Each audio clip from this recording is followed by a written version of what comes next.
afternoon. You are listening to The Source, 96.1 FM, 900 AM, streaming live on WURDradio.com. Follow us on all social media platforms at onWURD.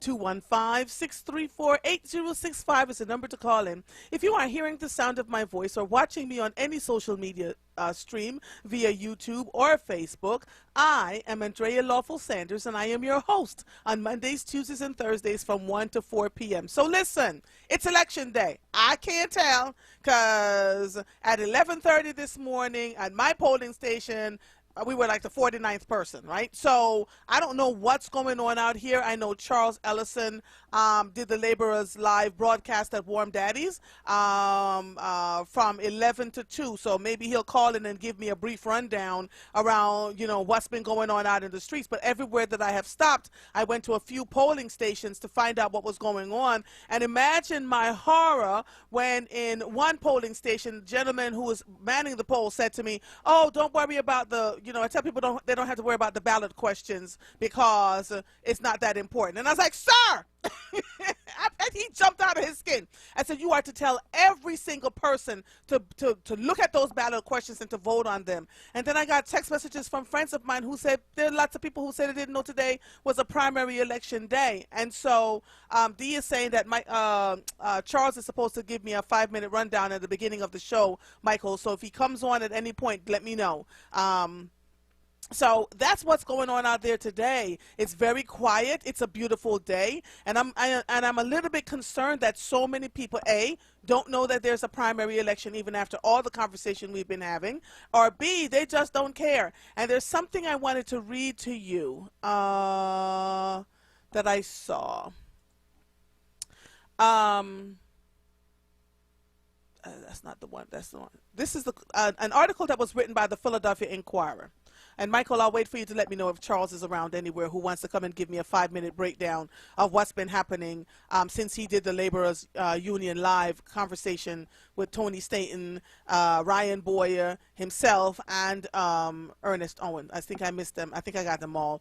So this was written by the Philadelphia Inquirer. And WURD listeners, if you're on listening to the radio station, now's the time to call. The entire hour belongs to you because I want you to call me and tell me what's going on in your area. Are you seeing a good turnout? Are people voting? Are people confused about who they're supposed to vote for? Are they voting with the ballot questions? Please call me, 215-634-8065. At the 3 o'clock hour, I will have Michael Cord on, so you know. Woo, child, I cannot wait.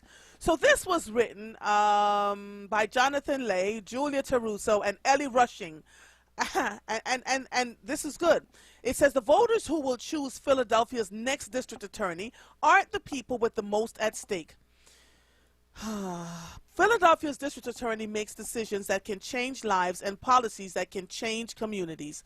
But an uncomfortable reality hangs in the background of Tuesday's primary election. The voters who will show up to pick the city's top prosecutor, by and large, won't be the people who are most directly affected by that office. Incumbent DA Larry Krasner, running for re-election as a reform-minded progressive prosecutor, is aiming to repeat his 2017 victory with a coalition of progressives and black voters from areas with historically high turnout.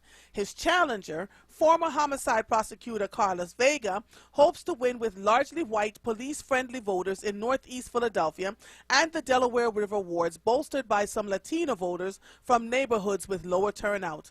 But the young, low-income, black and Hispanic Philadelphians most likely to encounter the district attorney's office will be largely unheard. If you are under the sound of my voice and you are registered to vote and you have not gone out to vote yet, please, please, please get up, dust off yourselves, and go find your nearest polling station and go vote. The voter machines look a little bit differently too. I don't think people realize that when you go in there, they've been talking about it. I know in Montgomery County, they've been using these new voter machines before. Now it's just happening in Philadelphia. And so you're going to need a little bit of help in how to push it into the machine, how to vote properly, how to press the button. prints out your ticket and then the machine swallows up your vote, right? So all those things are going on, and I need you all to go if you are interested in what's going to happen with you in this city, because according to this article, criminal justice policy is not very much influenced by people who interact with the criminal justice system, says Jake Grumbach, a political science professor at the University of Washington. There are multiple reasons for that discontent, and Tuesday's primary highlights the intersection of two well-established truths in politics and criminal justice. I see him, Michael Prince. I'll get him in a second. Voters on the whole are whiter, wealthier, older, and better educated than the overall population. They're much more likely to be homeowners. And that's particularly true in low turnout, low information, local elections outside a presidential year, especially primaries. Meanwhile, poor people, people of color, and people with less education are much more likely to be arrested, charged, and convicted, and face more severe outcomes, including bail and sentencing. In other words, the factors that suggest whether you're likely to vote Tuesday are the opposite of those that suggest whether you're likely to be caught in the criminal justice system. And in Pennsylvania, one group that is particularly close to prosecutorial decisions isn't allowed to vote at all: people in prison. In Philadelphia, 1 in 5 residents has been arrested and charged before areas of the city where crime rates are high, where residents are more likely to be victims of crime, are often the same neighborhoods with a high percentage of people on probation or parole. Those neighborhoods tend to be where voter turnout is the lowest. Turnout shapes campaigning because winning citywide means going where the most voters live to the detriment of poorer communities, said Mustafa Rashed, Philadelphia political consultant. I need you all. I don't know what it's going to take. I see it myself. I've stopped at a few voting places today, and I see the low turnout. The poll workers barely have anything to do. They're entertaining themselves, talking about the police, all sorts of things they're talking about out there, and we don't see the folks show up. People, show up. Prince, how are you doing, my brother? I'm awesome. How are you? I'm good. What's going on? Hey, it's one of them days. I went to vote this morning, and the paper got stuck in the machine, and a lot of the elders could not fix that problem. Oh, so, no. So that means one of the machines were down. Yeah. So Wow. I just wanted to run this past you real quick. The vulnerable population that you're asking for to come out and vote, who has helped them when they see a Democratic Party with 66 wards, and 40 of those 66 wards, or 45 of those 66 wards, are African American, and they have not nominated an African American, at male or female, for judge or anything else in that city? Yeah. And then when you get union participants who sit at a round table and talk about go vote and try to make it seem as though recommendation, highly recommended, and non-recommended is a generic form of picking a judge. Right. It's not generic. That means that if she was not recommended, that means that judge is compromised. Yes. Either they don't know what they're doing, or they're compromised. Recommended means that they only know what they're doing for their courtroom. And highly recommended means that they can probably govern in any courtroom: civil court, orphan court, criminal court. So that means, well, highly recommended means that they can do any court. And so this favoritism or this cronyism is killing us. And it's pathetically awful that we have to beg people to come out and vote on election day because we hadn't done a good enough job all year long or all term long, and we got our special favorite people that we want to retain their jobs, so we make them remortgage their houses in order for a few votes. So if it continues the way it is today, Andrea, you're going to have some disappointing outcomes. Yes. Because no one has to. I mean, I've been to. You see what time it is? You came on at 2 o'clock. Polls opens up at 7. Yes. You go to some places, only 25 people have voted. Oh wow! Explain that. So you can't be unapologetically black and blacks on election day for us and not black for us any other time. And this is what you're getting from us. You're not getting the fact that we lazy, we shiftless, we getting locked up. No, you're getting the fact that you hadn't paid us no attention all this time, and all of a sudden, you want us to get out and put your person in a position to only service you. Because judges can't have no relationship with people, no matter how you want to make them family-oriented or social-like. Them judges can't be out partying. They can't have no kind of interaction with people when they become judge. Right. Because, Andrea, it becomes a conflict of interest. Yes, it does. And here's the other thing. Sometimes when you see the whole recommended, highly recommended, sometimes it's based on people's egos and not whether the judges or the people are actually qualified. So we have to be very careful to get to know these people for ourselves. You hear me? Right. And another thing, Andrea, is that you could lose the opportunity based on your surrogate. So if somebody don't like the person that's supporting you, then they're not going to vote for you because they don't like you because the politics of the person that has supported you. And you know, another thing that makes it very interesting is that we don't just hear you now. When you stream, we see your attitude to how you feel. The expressions on your face as if we're not worthy of having this conversation. The fact that you got all these people and you sitting in the corner isolated because you can't engage in the street dialogue or the dialect that's going on. And internally, we feel that you don't want to be lumped up with these people. Right. So we see that. And so it's like the message is coming out, Andrea. You know what I mean? And so, come on. You just you watch a cop pull the mask off people and spray them. You watch that. And George tells you this all the time. They're not going to do anything to him. He's going to get his job back. He's going to go to arbitration. And I'm like, wait a minute. How is George able to say this and it happened?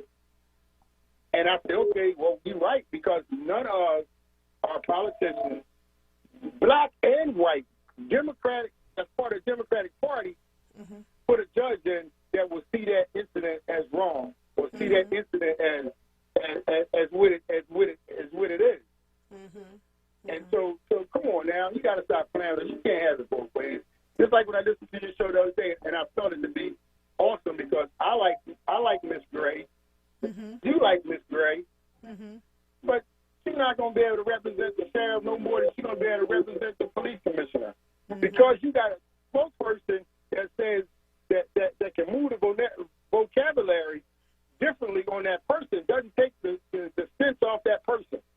Right. Doesn't take the damage off of that person. And you got too many affluent people out here who can articulate their viewpoint without the titles. Without the attorney titles, the politician titles. Right. Without the $300,000 a year titles. You got a bunch of folks that can speak their truth without the titles. And so, it's wrong. 140,000 houses online and visible buyers, you can't articulate that no kind of way. That is wrong. And it didn't happen until it happened, And so we need some relief out here. So if you want to ask for anything, if you can ask Michael Cord about those three, recommended, non-recommended, and highly recommended, we appreciate that. And another thing is, when you come on one day, like 3 days you come on, can you just talk about family? Because you give us an African-American male who don't believe in heterosexual family, don't mean that I care about what his opinion is. I'm not going to like him or dislike him, but I'm in the family. So give me more of what I'm into, because I don't see how these pastors keep coming on here and saying that everything's equal. The Bible's not meant to be taught that way. Right. So tell me that you said you wanted me to talk more about families? The way you talk about your husband, your husband and your children, your husband, your children, and where y'all come from, the culture. We got to start talking more about family because we're making single moms family. I'm not saying that they're not. What I'm saying is that when males are out here, one of the things you hear is, I never had a father, or I never had a male in my life. I never had, and so we don't ever fix that problem with surrogate dads or surrogate counselors or surrogate folks that are volunteering to be in males' lives not the ones that's twerking and selling drugs and doing the things that shouldn't be doing, but the ones that are accomplishing things. Right. And then you're going to keep talking about a jacked up family, and there's some black families who have moved outside of Philadelphia because they can afford to do that. So I'm just saying, we can talk about family. It can be 30 minutes. You know what I mean? At least you talk about somebody who just got married or somebody who raised them 4 kids. Now I can't give you that in spades. Do you hear me? I just thank you for letting me know that is something you all want to hear about, because family is super important. You hear it in my voice when I talk about it all the time. I just didn't know if it was something that was important to the WURD listeners, right? And loving up on our black men and appreciating them where they are when we get into these relationships with them is incredibly important too. Right? And so, all right, okay. All right, Prince, I got you. That's my soapbox, and I'm going to hang up and listen to others. Thank you. Well, you done took up 20 minutes talking about that's your soapbox. I'll see you later, Prince. All right, bye-bye. So I'm going to take a quick break, and then when I come back, I have Diane, Lola, Maurice, so far. Hold on one second, okay? And I love that you all are calling in and that you're giving your opinion. You are listening to The Source, 96.1 FM, 900 AM, streaming live on WURDradio.com. Follow us on all social media platforms at onWURD. 215-634-8065 is the number to call in. We will be right back after these messages. Anthony Wright was wrongfully convicted of murder after he spent over 2 decades in prison. DNA exonerated him. In 2016, Carlos Vega re-prosecuted him anyway. I was in prison, convicted of a crime that I didn't commit. Every single person that was involved was corrupt. I think about Carlos Vega, I think about the devil, I think about racism.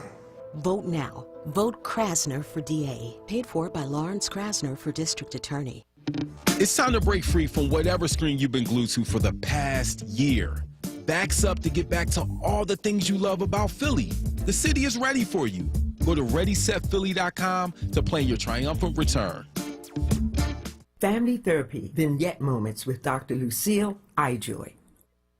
Come on out and become a WURD Radio member one by one. Renew your membership or get a new one. Get serious information and have some fun. Call 215-425-7875. That's 215-425-7875. Come on out and become a WURD Radio member one by one. Renew your membership or get a new one. Get serious information and have some fun.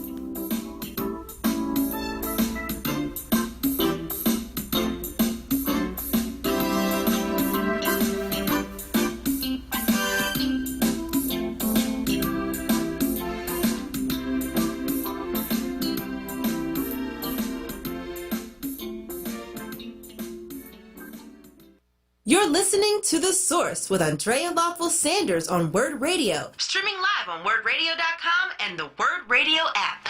Welcome back to The Source. It is primary election day. If you're just joining us, I am reading the stuff that the folks are saying on my Facebook page. Phyllis Williams said, I mailed my ballot, called, and they said it was received. Hopefully others have done the same. If not, get out and vote. Every vote counts.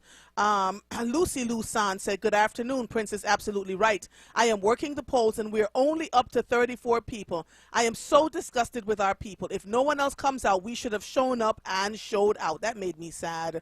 Asa Khalif said, afternoon WURD family, make sure you get out and vote.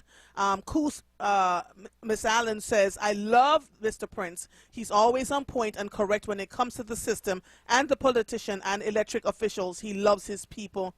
And so Gene Smith said, yes, Prince, we need stronger dialogue on the family, structure, morals, values, and integrity. Lucy said she also saw one of the voters come in with a WURD t-shirt. So you all are listening and you're voting. Thank you. Diane from South Philadelphia, how are you, my lady? Good afternoon. Good afternoon, Mother. How are you? I'm good. How are you? Good. You are doing a great, great job. I just love you. And I love your callers, George and Prince and Maurice and Lola. You have some great, great callers that call on the show, and I really enjoy it. But Mother, I am so disappointed. I don't know what to do. I'm telling you. I went to the vote, and, my son took me, 1:30, and I was 49. Wow, you were number 49. Number 49. Do we realize that our judgeships, the judicial seats, the district attorney's seat, all of that hinges upon these votes? Do people even realize that they can wake up tomorrow morning, as Prince say, and have some disappointing results? Do they even get that? Yes. 49 people at 1:30 in the afternoon. Oh, 1:30 in the afternoon. I called my son. He worked there. I said, make sure you vote, because everybody in my house have to vote. They have to vote, so they understand that. So I think we got to do a better job, And we know it every 6 months. It's a vote, and this vote right here is more important than the President of the United States vote. You know what I'm saying? I'm telling you, Diane, because we're so important. Because we're stuck with these folks for the next 4 years. We got to make sure we get to those voting polls. You're right, because we're stuck with these folks for the next 4 years and for the judicial seats for the next 10. Do we understand that? How important the district attorney's office race is, how important these judicial seats are. We talk about it. How many more times are we going to march in the streets and throw bottles and be angry when we don't get what we want, when we literally have to get up, use our God-given right? It is a privilege to be able to vote in these United States. A privilege. And they see with the presidential election what can happen. Very disappointed with us today. Lord Jesus, I am not on the air tomorrow, so I can only imagine what's going to happen. But I will be definitely taking notes, and when I get off the air, I'm going to go visit these polling stations again to see what I can find out. But they're sparse, and I'm hoping folks will show up after work. But this is crazy. We cannot. I almost cussed. We cannot kvetch. And then don't do something when we have the opportunity to do something. Thank you, Miss Diane. Thank you for calling, my sister. Thank you, my sister. All right. Lola from Jenkintown, how are you? Yes. How are you? Thank you for taking my call. You're welcome, Miss Lola. What's going on? Okay.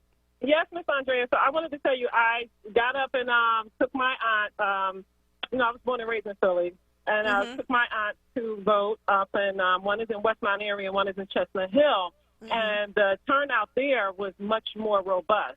I can attest to that, and I guess maybe because of the areas, it's a mixed areas, white and black, and the people were out there voting. Now, I can't say who they were voting for, but I do know some of my aunt's neighbors, have Krasner up and were voting for Krasner and stuff like that. And so, it is very, I'm very disturbed, and I'm very.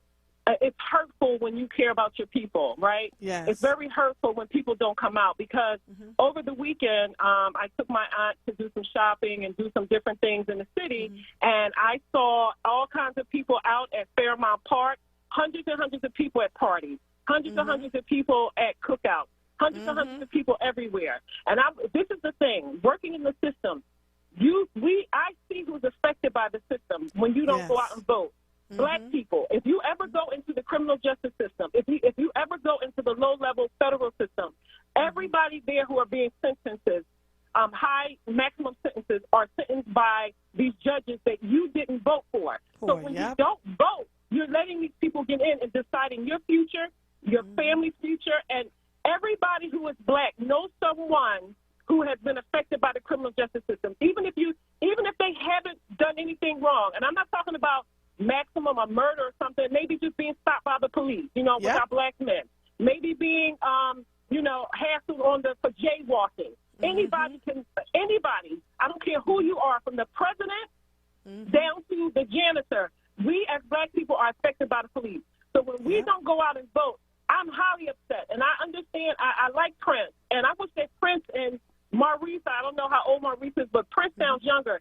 He needs to really get out here. We need a Stacey Abrams in Philadelphia, and we need a Stacey Abrams in every city. We need like a coalition like that, because we cannot sit back and go out to these stores and get all of these material things. And believe me, I love material things. I have a nice house, but we have to know what's important. And when we don't go and vote, we are letting judges in. We are letting the DAs in. We are letting senators and congressmen in who are letting the neighborhoods go the way they go. And so when you sit back and then the neighborhoods are the way they are, and you haven't went out and vote, which is free, free. Everybody, voting is free. And you don't vote.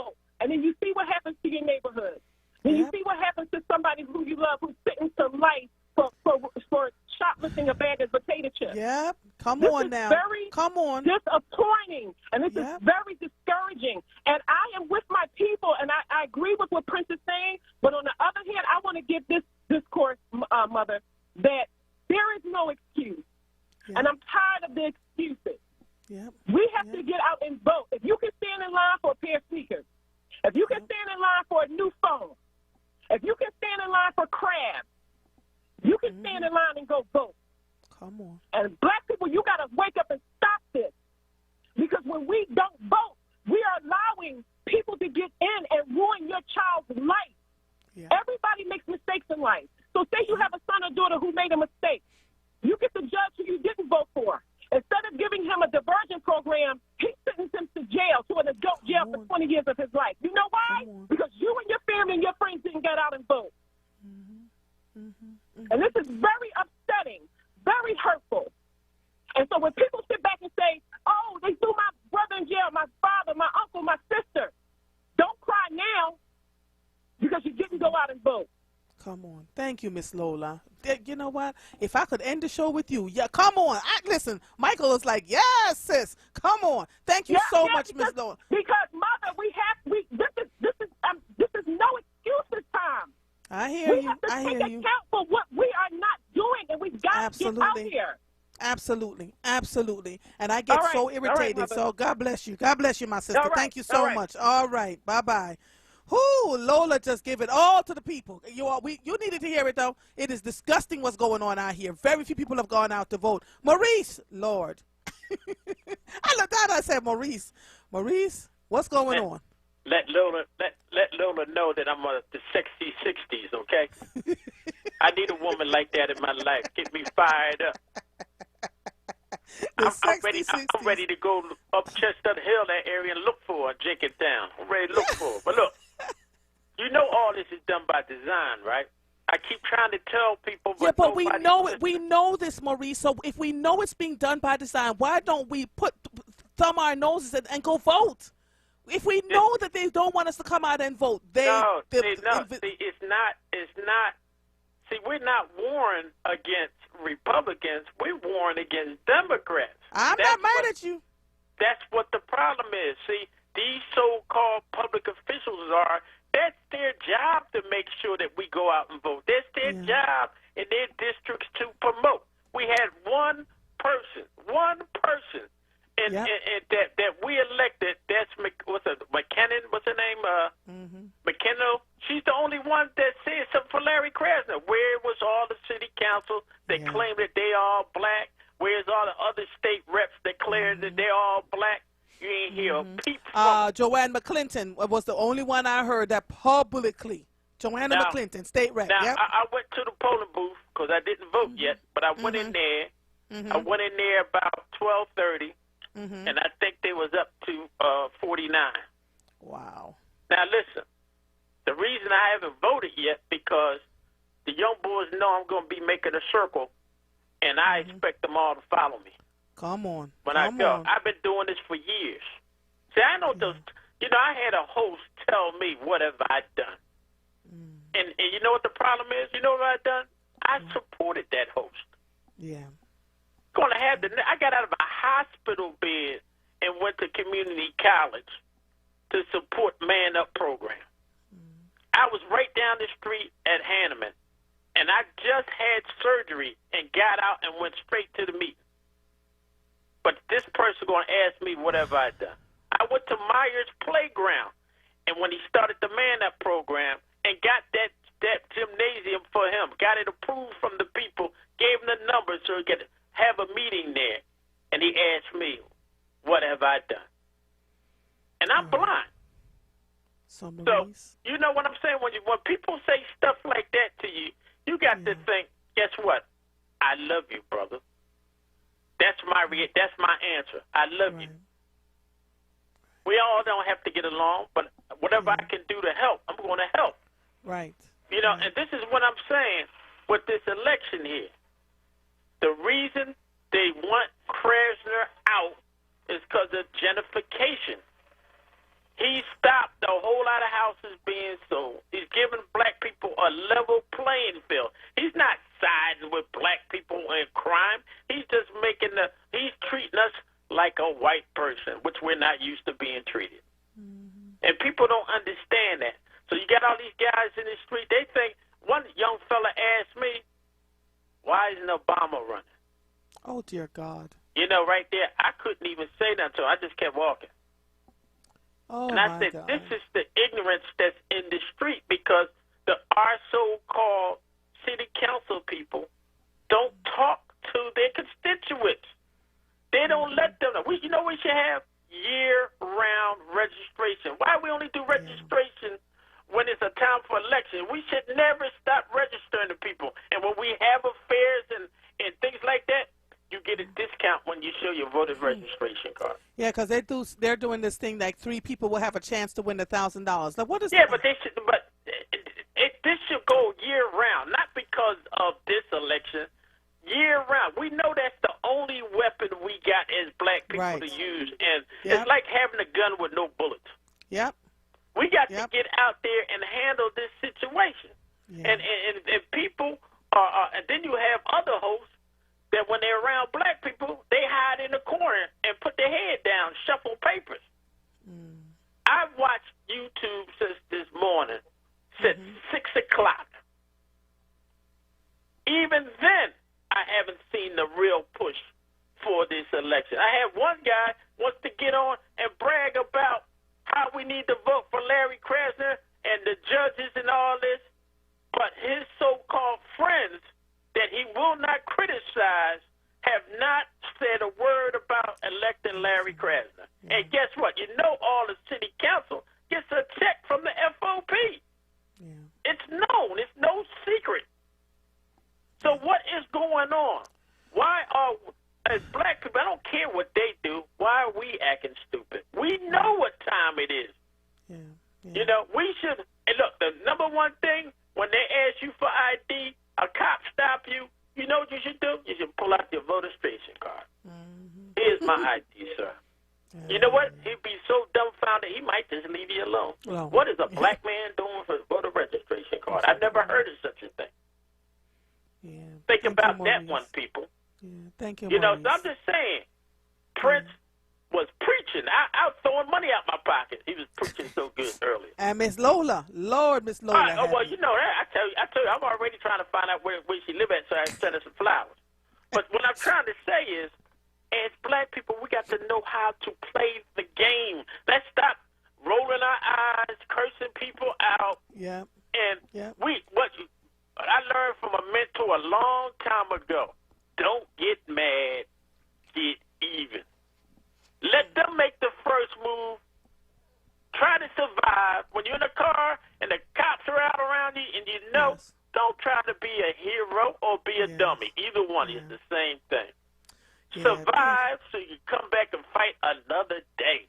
Yep. Thank you, Maurice. You know what I'm Thank saying? you. I got you, my brother. I got a couple other people. I got you. Oh, yeah. Thank you. Let me say this last thing. Yes. You tell Larry Krasner that Maurice, who preaches homicidal politics, was on. Okay. Thank you. Oh, you're welcome. All right, bye-bye. All right, Mr. Loris, how are you? I'm fine. I waited and waited and waited, and I prayed that my phone didn't shut off. I just want to say, Maurice, we need more of you.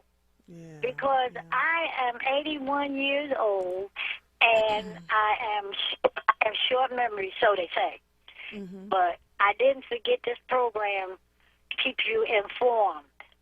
I haven't been to vote with short memories. I didn't even know the day was voting day, to tell the honest truth. And I think it's a many, many more people out there just like me. But you better believe I'm going to get somebody to take me to that voting place. Because there's going to be one black lady to have her time to vote, to pull that lever. Thank you. I really appreciate it. To do the right thing. Amen. Thank you. Go ahead, ma'am. Hello? Is she going, Michael? Amen. Amen, sis. Amen. Okay. Go ahead and That's all vote. I wanted to say. All right. Go ahead and vote. And thank you so much. People, everybody. Yes, Get out ma'am. and go vote. I'm going to call everybody I know that might not know, like me. Yes. And some of the kids on the street, I'm going to update them in this day, in this 24 hours God gave me. Thank Have a you. blessed day. You too, my sister. Thank you so much. Did you hear that, y'all? She's 80-something years old. Didn't even realize it was a time to vote. She's listening. She's going to go out and vote and encourage people to go out and vote, too. I don't know what it's going to take in this city, but we've got a lot going on. Miss Gloria from Sharon Hill, how are you?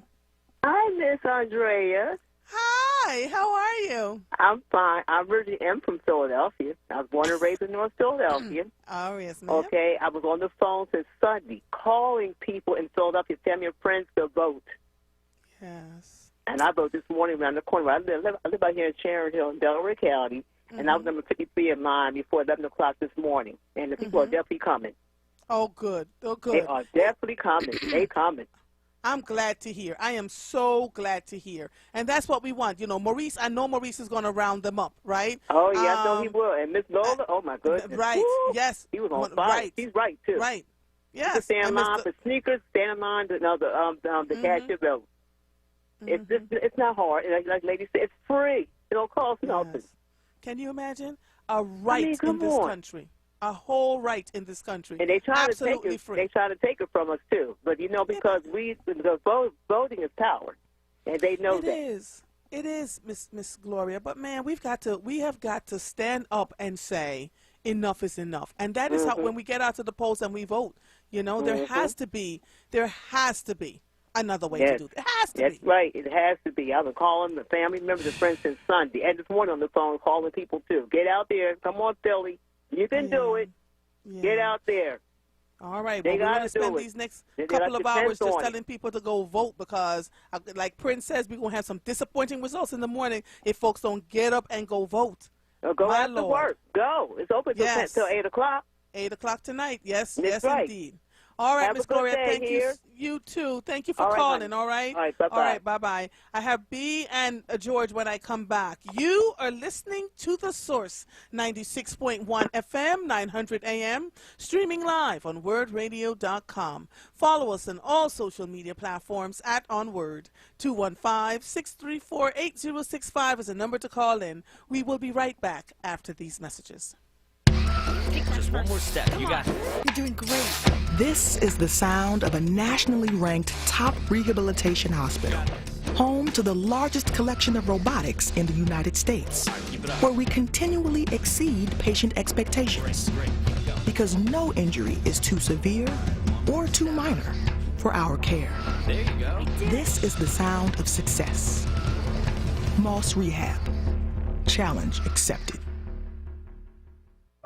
At Bank of America, we believe in the power of collaboration to create jobs and fuel economic opportunity. That's why we're working with area colleges and universities, local organizations, and other companies to help people get the skills they need and build a growing pipeline of talent. Combined with an increased commitment to hiring by major employers, that means more opportunities for more members of our community. What would you like the power to do? Bank of America N.A. member FDIC, Equal Credit Opportunity Lender. Beyond the Seams is a husband and wife-owned business providing custom apparel services such as embroidery, screen printing, DTG, and heat transfer. The boutique also showcases local Philly clothing brands and art. Bring your vision to life at Beyond the Seams. Beyond the Seams is located at 828 North Broad Street. Don't forget to follow them on Instagram at BTSPHL. This ad is brought to you by the North Broad Renaissance and Trust Foundation. You're listening to The Source with Andrea Lawful Sanders on WURD Radio. Streaming live on WURDradio.com and the WURD Radio app. Welcome back to The Source. If you're just joining us, we're talking about today is election day, primary day in Pennsylvania. And in Philadelphia, the turnout has been a little disappointing in certain key areas. So I was reading this article about the fact that the voters who will choose Philadelphia's next district attorney aren't the people with the most at stake. And it's quite frankly, they're saying here in this article, Jesus, this is too much. It's too much. If they ask you if you're registered to vote and you say no, they stop talking to you, because there's, this is why local elections are more skewed, and local government is often less representative than at the state and federal levels. Brian Schaffner, a political science professor at Tufts University, found that low-income residents and people of color have the biggest local representation gaps. And so I don't know what it's going to take for us. Miss B, how are you? Miss B? Hello? Hi, Michael? Andrea. How are you today? I Can am you hear good. me? How are you? What's going on? I am fine. Well, I was number 95, and I'm coming from out of Montgomery County, and we Montgomery could have County. done better. I think that we have the questions, the ballot questions that are really important, and people do not understand how much they are going to impact our lives. Yes. When we talk about the pandemic, those first two questions take away the power from our governor to make the right decisions. That is important, and we need to get out there to make sure that our voice is heard. In addition to the next question about equity, it's needed, people. We need to be able to have additional protections for ourselves out there for individuals who are taking advantage of their white privilege.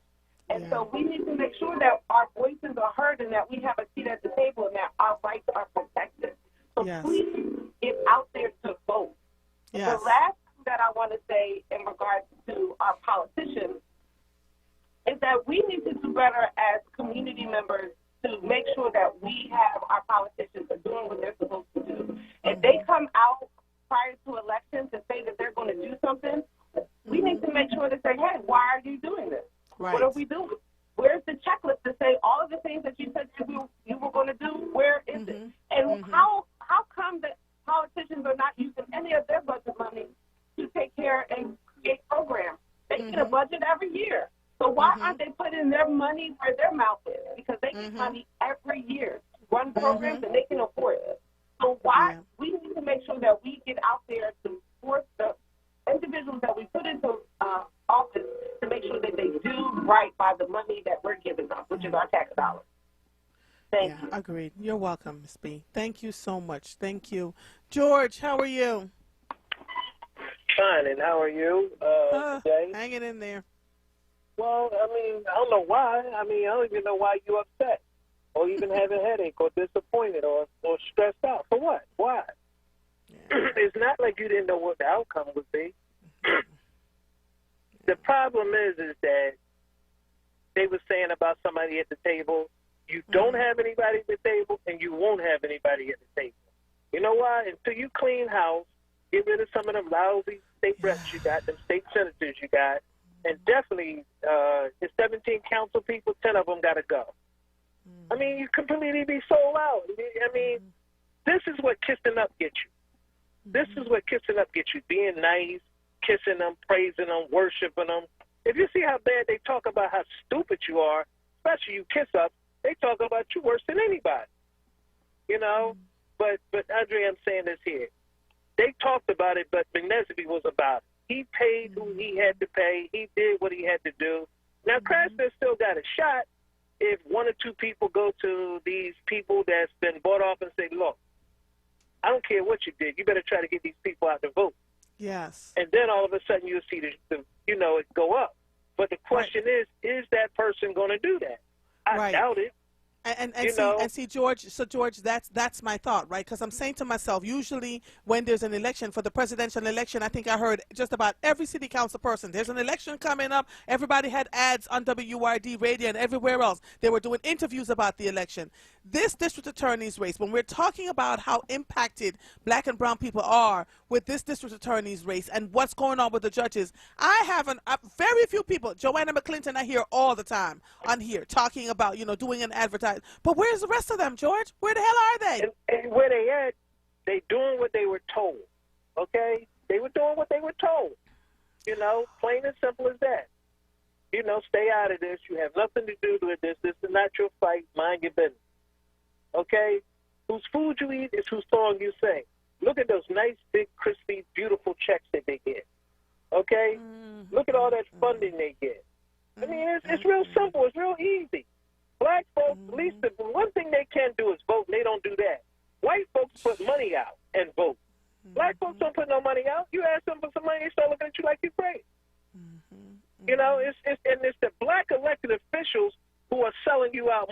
than anybody. Okay? They be in that room and all they care about is themselves. But you know what? You know why the problem is? You got these kiss-ups. You know, people that's constantly coming on the radio praising and worshiping these people and kissing up. They can't do no wrong.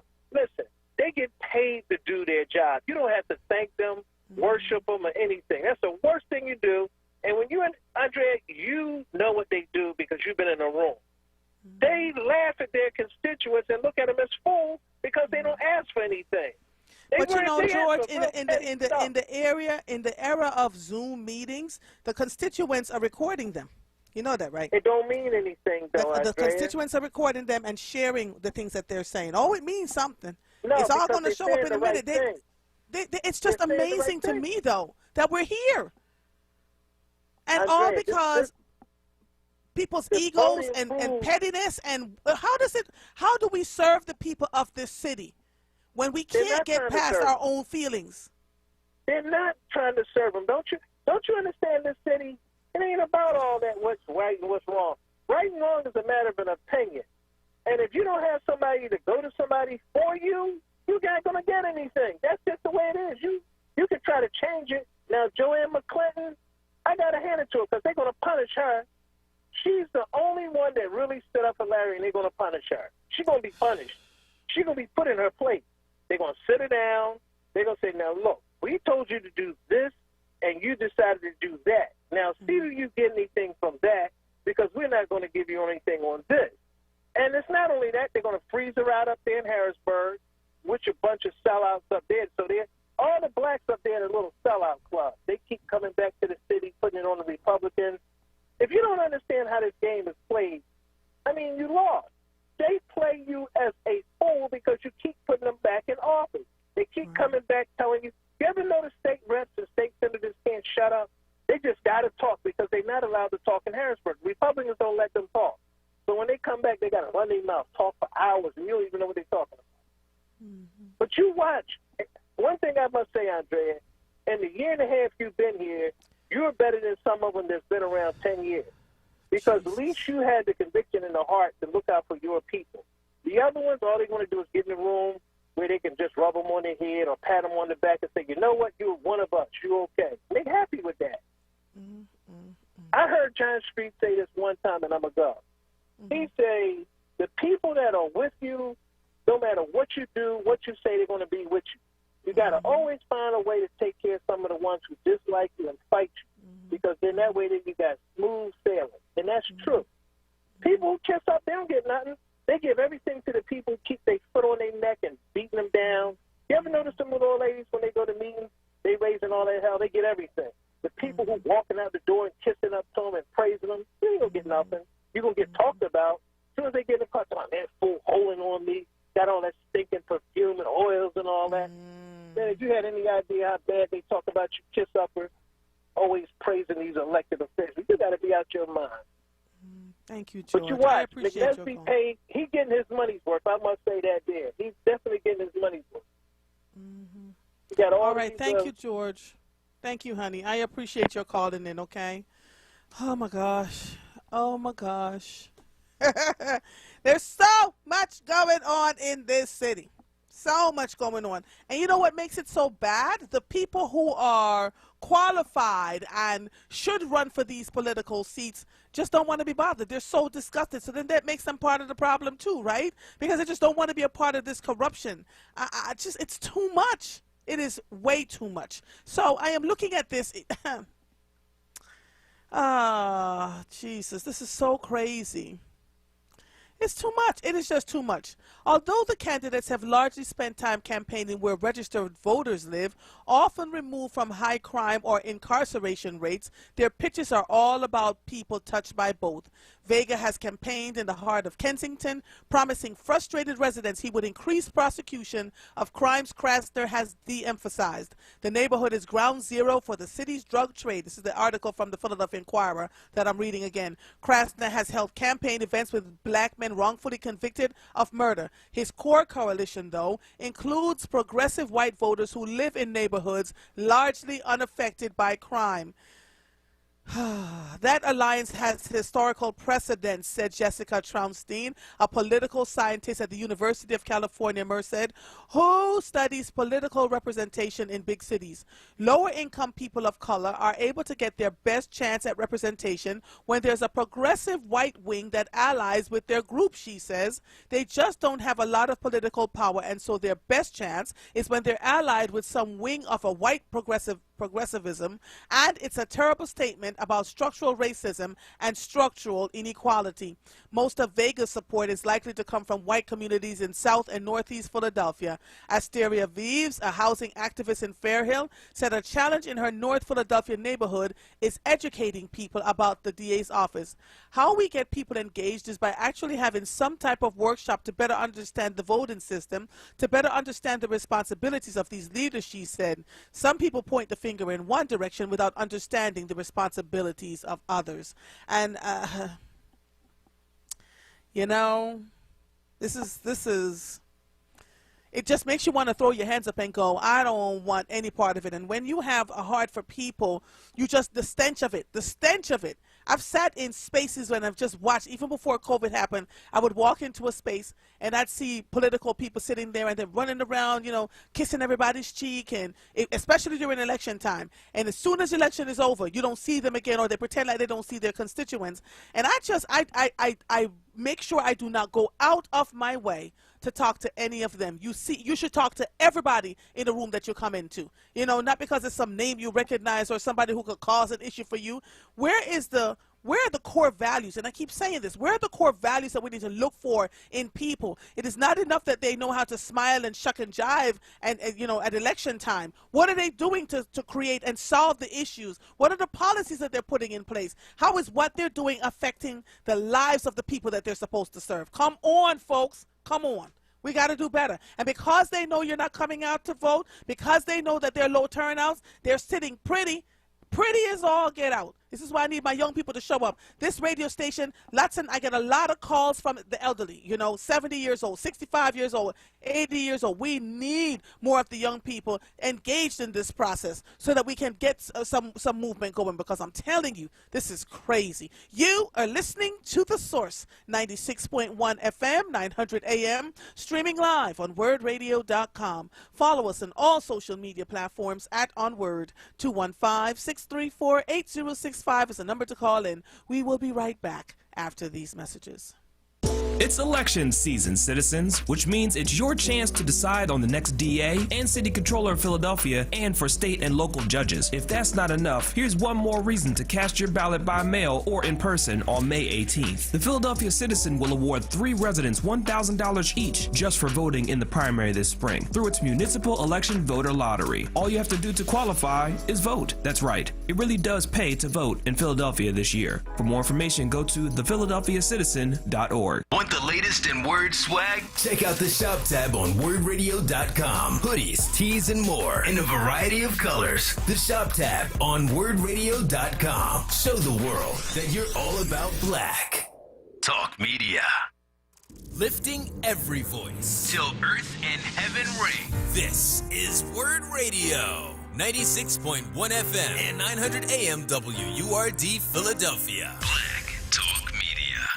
You're listening to The Source with Andrea Lawful Sanders on WURD Radio. Streaming live on WURDradio.com and the WURD Radio app. Welcome back to The Source. Are you looking for a job? WURD has got you covered. We just launched a brand new job portal featuring jobs from some of Philadelphia's leading companies and arts organizations. If you go to the portal right now, you will see the jobs from WURD Radio, the Kimball Center, Her Foods, Always Best Care, and more. Apply for a job today. Go to your livelihood website at wordworks.com. That is WURD works.com, and click jobs. You know, this is a lot. It's a lot. Today is election day. We've been talking about the ballot measures, you know, the ballot questions, empowers the legislature to extend or terminate an emergency declaration by resolution. You vote yes or no on that. Question number 2 addresses the governor's emergency powers, including requiring legislative approval to continue beyond 21 days. You vote yes or no on that.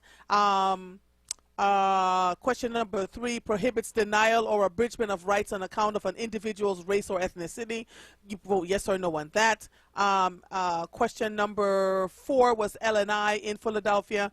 You know, they need to get more people for licensing and inspection because of the COVID numbers, and they want to make sure that folks were able to get their paperwork and stuff out on time.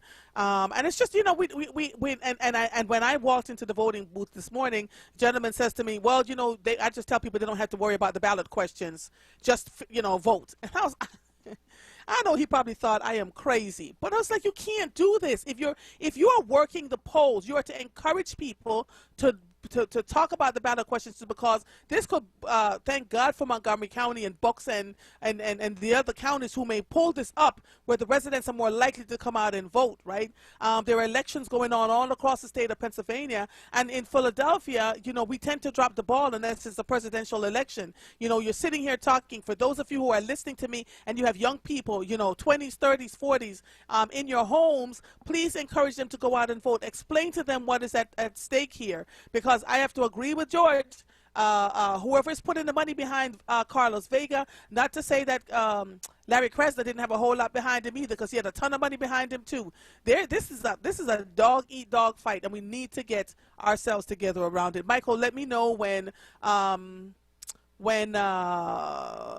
Michael Cord is on, please. Michael. Let me know when Michael Cord is on, please. 215-634-8065 is the number to call in. All right, so let me just let me move on to something a little different here. Pennsylvania officials increase indoor gathering and outdoor gathering capacity. Not that people are paying any attention, because they're just doing what they want to do. On Monday, gathering limits increased in Pennsylvania, with the exception of Philadelphia.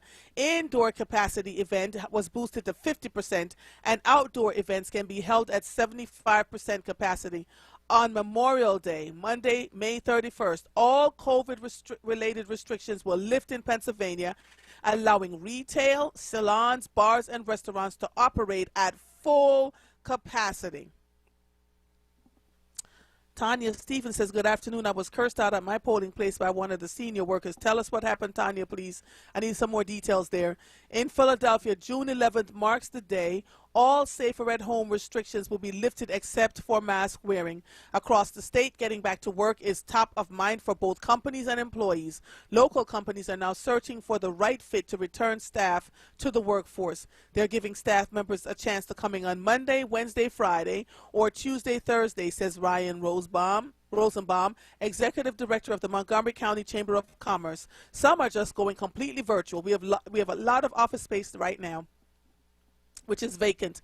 The new capacity limits means a chance for expanded business for restaurants, bars, wedding venues, and concert spaces, though not every venue will be making changes right away. As a WURD host, I much prefer to host from home because the studio is not that big and it's enclosed, and you know, for the soundproofing of it. So if the technicians are there, I prefer, this is Andrea talking, to work from home, because I'm telling you, this thing has not gone away, and we're playing around with it. I think there will naturally be a few months where everyone is caught in the crosshairs of a strange transition back to normal, said Chris Perella of Ardmore Music Hall. The changes in capacity will be phased in by September. This summer, they are running more intimate shows with 125 people in a venue that can hold 600. Makes sense. Some people are chomping at the bit to go out and enjoy and not have a care in the world, but some of the people appreciate some restrictions. So we're trying to walk the line as best as we can, said Perella. So that's it for the reopening the state. Let's see. Smaller turnout expected, but Pennsylvania primary will have key races and questions, by Jim Melwert, KYW News Radio. Montgomery County sent out 130 mail-in ballots. That's a bit over half as many as they sent out in November, and about 30,000 fewer than the county sent out last year's presidential primary. And so they think in Montgomery County they'll be all right. Bucks County sent out 54,000 ballots. They sent nearly twice that for last year's primary. And many voters are keying in on school board races, many of those getting more attention after heated arguments last year about getting kids back in classrooms. Those school board elections are really all right, Tata. Good afternoon. How are you? Oh my God, it's such an honor. Oh. Really, I'm a member of WURD, but I don't call. Yeah. And this is my second time ever calling in because this race and everything, the country is just in turmoil. But I voted today, and I went, good. and Thank you. I'm like an advocate, and I've been telling everyone, vote, vote, vote. I gave a list of the people that I did my research on and let my friends and family make their own determination. But today, me and my adult daughter went to our polling place at 17th and Norris in the George Washington Carver School of Engineering and Science. And they had this, I've been in this community for about 40 years, in my home that I own over 30. So I went to the polling place, and it's the same group of older poll workers, the same ones that have been there forever. And I'm fine with that, but I believe that young people should be given a chance. We need fresh blood. But nonetheless, the young man, when I went in, and I'm behind the curtain in the poll, and he said something that was a little discouraging, and I said, sir, don't do that. I said, I'm trying to keep my daughter focused on our democracy, and we have enough against us, with them even trying to suppress the black vote in certain communities. Don't deter my daughter from voting. And he went. What did he say? What did he say to deter her from voting? What did he say? I said we had. I was talking to the young lady at the table that I just signed the book. I said we have this. I said I'm not new at this, and just laughing it off that I don't need any help. I'm okay. And I can't remember exactly what he said, but it was something alluding to the fact of don't answer the questions. Don't worry about the questions on the. Yes, the same thing happened to me. The same thing happened to me, and I whipped around and said, "Oh, the blood of Jesus." Okay. It was discouraging, and I told him to do that. So then I went back behind the curtain. I had already started the vote, and then I came out and I went back behind the curtain. He called me an old MF. No, he did not. Yes, he did.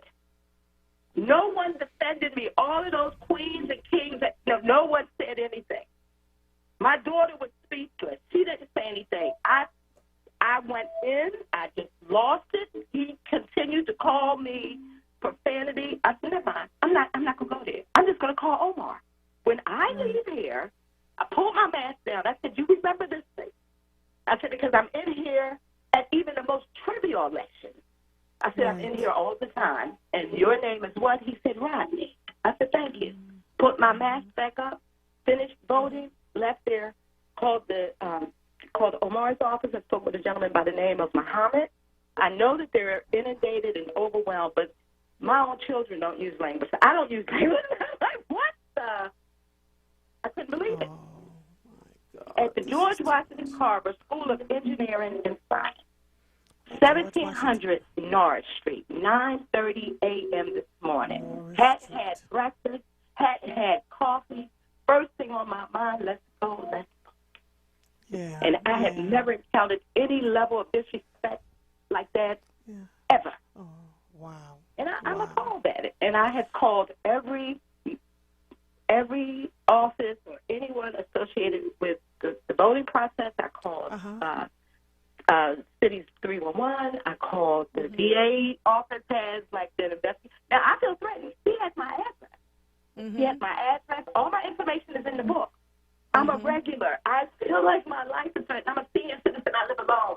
I'm pissed off. I'm done. I am so sorry. And I knew to hear you were that. the person to tell, oh my God! Because I'm so sorry to hear that has happened to you. This is horrible. This is horrible. He called me an MF. The old. Oh, don't let me leave that word out. The old MF. I have to put that back. Wow. And there was nobody from the election office yes, that you could call? There were people there that I see on a regular basis. I don't know what their status is, if they're the supervisor. I believe one of them may have been, because she's been there since I was a young girl, started out at that location, and now I'm an older lady, and I'm still at that polling place. And she's been there ever since. And she's What do familiar you with think? my What do you think it's going to take to get more young blood in, though? I don't know. I myself am like I said, it's such an honor to speak with you. I follow you on Facebook too, so I'm not a stalker. I just love. And so I believe we have to give my generation. It's time for us to sit back, take a seat, and in the back seat of the car, and let the next generation drive. Mm-hmm. So we need to give the young people the tools, the mechanism, everything that they need. But our community has failed to realize that mental health is a major problem, and it needs to be addressed. And the churches, the everything now that we're not as rigid as we were at the beginning of the pandemic, where we can reach out to one another. We really need to come together. I don't know what's going to stop. It's severe. It would have to be. His office said, I remember hearing that they had instituted some type of program to help young people become active in the whole political process or the whole thing. And I never heard anything else. That fell silent. So I don't know. You're talking Omar Sabir's office, right?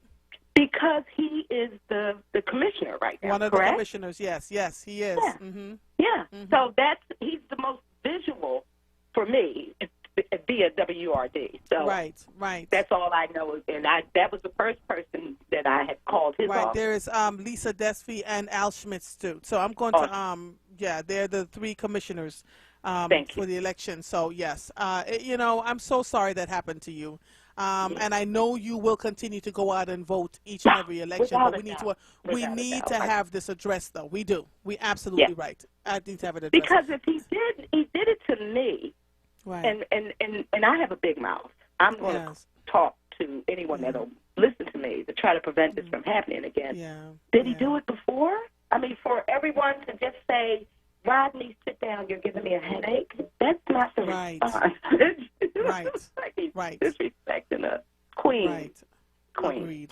I absolutely agree. Thank you so much, my sister, for You're calling welcome. in. I appreciate You're welcome. it. Keep up the good work. God bless you. Bye. All right, bye-bye.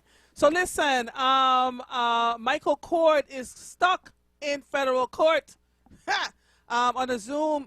He's going to keep us posted. So I have time to talk to you guys, WURD listeners. You know I love talking to you. So call in 215-634-8065.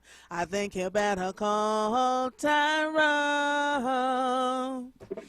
Call him. Hi, Tyrone. Hello, Mother.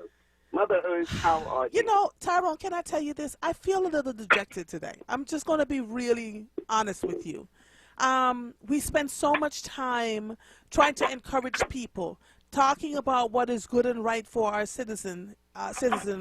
We try to help the young people as much as we can. We try to see who are the best candidates so that we have great judges and a good district attorney. And, we seem to have no patience for people to make mistakes, A, and B, we're apathetic. Where are the people, Tyrone? Where are the people? Well, Mother, I'm out here, and I'm, at 10 polls. I've been going backwards and forwards, and for whatever reason, I was under the impression that the war that we just came out of on November the 3rd, that it was going to propel us to continue to fight. Yes, Tyrone. I just kind of thought and imagined that. But Mother, we had black, judges right now, Sister Street, having an opportunity to go to,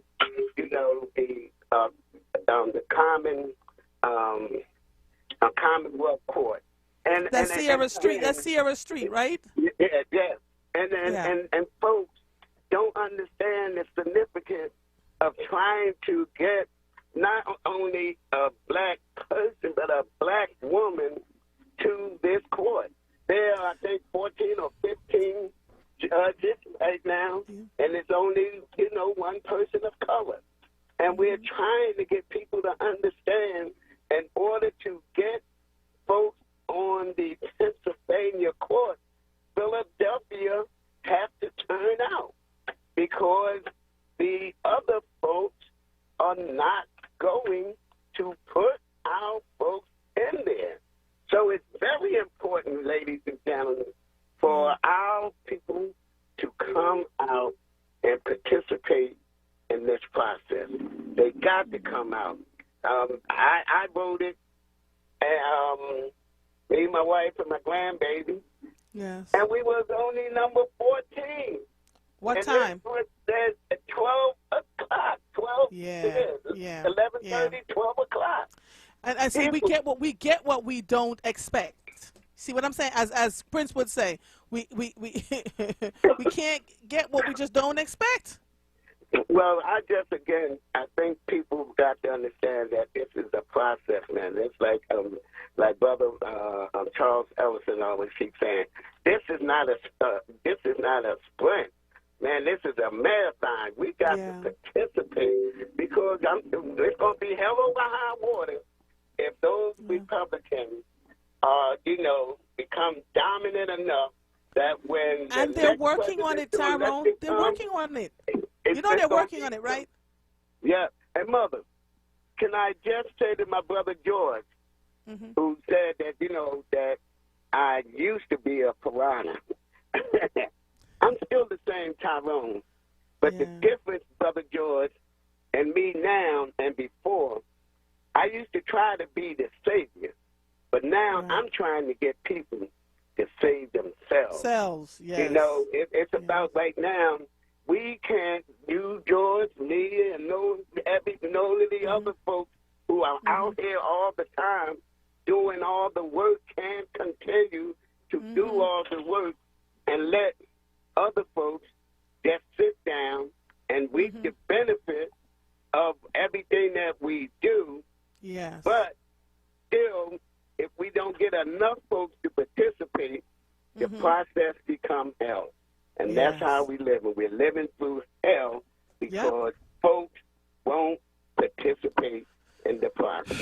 And here's the other thing. I have one more question for you, Tyrone. Do you think we respect our women leadership in this city? I'm sorry, I missed that. Say it again, Do you think we respect the women who are leaders in the city as much as we respect, quote unquote, respect the men? Well, one thing, Mother, I know that we definitely need to get, more backing for women participation. Yes. And I think that's where George might think that I might be weak because I support the commissioner, because they, or whoever, found her, brought her here, and we needed to do everything to support her to keep her here. Now now they keep talking about she's weak or she can't handle the job and this, that, and the other. I ain't getting into all of that. Right. All I know is she gets more support from all of us, then she will be able to do better. And then it won't be like we brought her here to chase her away. Right. I'm supporting her 100%. And not only am I just saying it, I'm putting it in writing to her that she has my vote of confidence. Okay. I'm sorry if others don't feel like that, but I feel like that because I have some inside stuff of some of the stuff that she's doing. Yeah. So, all right, thank you, my brother. We just got to keep pushing, folks. Please. Yes. It's irresponsible if all the work that we did for the general election, the first election afterwards, we just let it all get away. We can't and do so it. much is still going on out here. We've got to be better. I don't think we realize all the things that are happening at the federal levels that are going to impact us. Got to come vote. 4.5 hours. Come on out. 4.5 hours. All right. Thank you, my brother. Take it easy, okay? All right. Bye-bye. I love the WURD listeners. God bless you too. Love you all, love you all, love you all. So now I have Gary. Gary! Hey, how you doing? I don't know, man. After listening, especially to the young lady talked about the gentleman, the way he treated her when she was at the polls. Yes. You know, Andrea, first of all, as a man, you should never speak to a woman or say the things that he said. And I hope someone finds out who this guy is and they really deal with him for what he did. But Andrea, his name is Rodney. She said his name was Rodney, and the polling station was at 1700 Norris Street, and it happened at 9:30 this morning. Yep. You know, Andrea, you know, even the turnout is so low, and I always say this, our priorities as a people, I hate to say, is so screwed up. If they were giving out tickets to a Sixers or Phillies game, not Phillies necessarily, the Sixers game or Eagles game, we'd be in line. We're our own worst enemy, and I don't know. I don't understand it. I'm trying to really get a grasp of why we don't understand how important it is to vote. Andrea, I'm 60-some years of age plus. I've never missed a vote since I turned 18 years old. Yeah. Never. Wow. And I don't understand these people, young people. And all right, so hold on. Keep going, Gary. Keep going. Sure. I just wanted to say, go ahead, elected officials that are in office now, they leave a lot to be desired. Some of them, many of them. Thank you. All right, thank you, my brother. All right, talk to you soon. I'm going to take a quick break, and then I'll come back and do Malcolm, Elsie, and Lynn. Marvin, I'm going to look this up and get it for you, okay? Give me a hot second. You are listening to The Source, 96.1 FM, 900 AM, streaming live on WURDradio.com. Follow us on all social media platforms at onWURD. 215-634-8065 is the number to call in. We will be right back after these messages.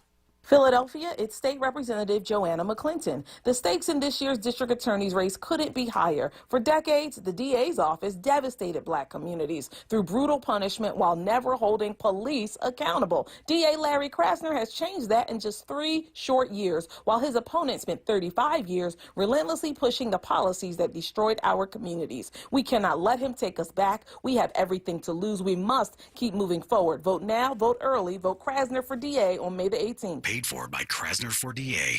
Employers, are you hiring? WURD has got you covered. We just launched a brand new job portal to help connect you with diverse talent in Philadelphia and beyond. To have your job featured on our job portal, give us a call at 215-425-7875 or send us an email at sales@wordradio.com. Check out the job portal today on our livelihood website at wordworks.com. That's WURDworks.com and click jobs.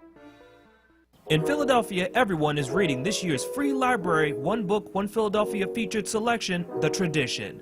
Jericho Brown's 2020 Pulitzer Prize-winning poetry collection weaves national history with the deeply personal. Youth companion selections include The Poet X by Elizabeth Acevedo and Hey Black Child by Useni Eugene Perkins and Brian Collier. One Book, One Philadelphia features 8 weeks of programming through June 9th. Visit freelibrary.org/onebook for the full calendar of online events.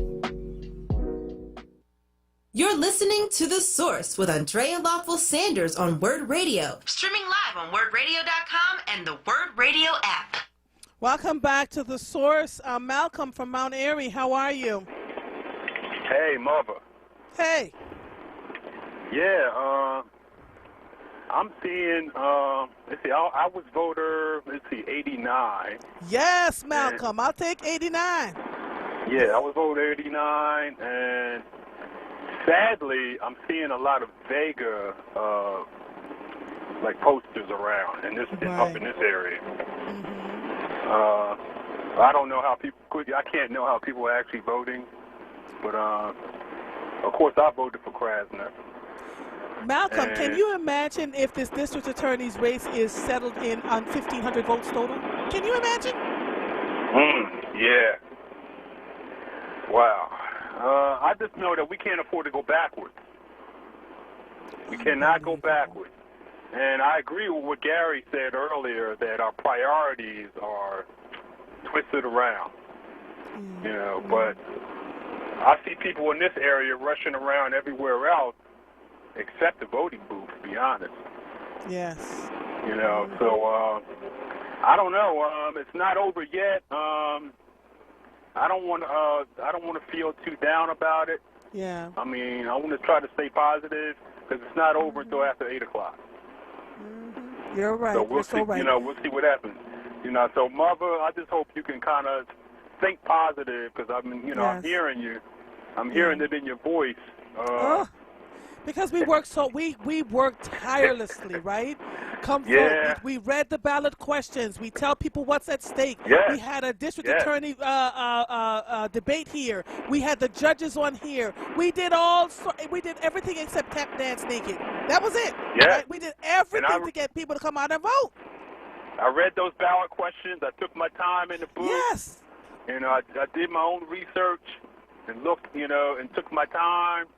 Listen to what Michael Cord was saying. Yes. And, all of that. Listen to what Solomon Jones was saying. So, I'm a listener. Even if I don't call often, I lay back in the cut and listen. Yes. But... Well, I'm so glad you voted. Thank you so much for doing your due diligence, sir. I appreciate you, okay? Yeah, just one small piece, that's all. Yes. Yes, sir. All right, yes. I'm not going to hold you. Yes, sir. All right, talk to you soon. All right, bye-bye. LC from Old City, how are you? Good afternoon, Mother. Cha? It's on, honey. It is on. What's going on, they LC? They are out to truly destroy us. Cha? But let me tell you, we are never going to give up. And we're going to get up and stand up, and we're going to fight for our rights. Yes. Listen, we are still an oppressed people. And people don't understand. You don't understand what oppression is. That's why we don't understand what's happening to us. Yeah. Number two, this city, let me take you off the speaker. Hold on. This Democratic Party is led by, I believe, Bob Brady. And we have a former mayor, district attorney, mayor, former governor, Ed Rendell. Neither one of them stepped up to the plate and endorsed the incumbent district attorney, Larry Krasner. Now, what is that all about? This Democratic Party that has gotten all of these votes from black people in this city, around this city, and have been to our churches, to, I don't know, any other organizations, any place where they could find black people, that they got our votes. And they can't stand up and support a progressive DA who's been out there working to help our people. There's something wrong with that. Something is wrong. In addition to that, we have a city council, and I have yet to hear one of the city council people endorse Larry Krasner. None. Something is wrong. I guess that's my phrase, isn't it? Something is wrong. We need to also remember that we have an educational system in this city, and our current superintendent is none other than Dr. William Height. He came in, and he's been in, I believe, approximately 10 or 11 years.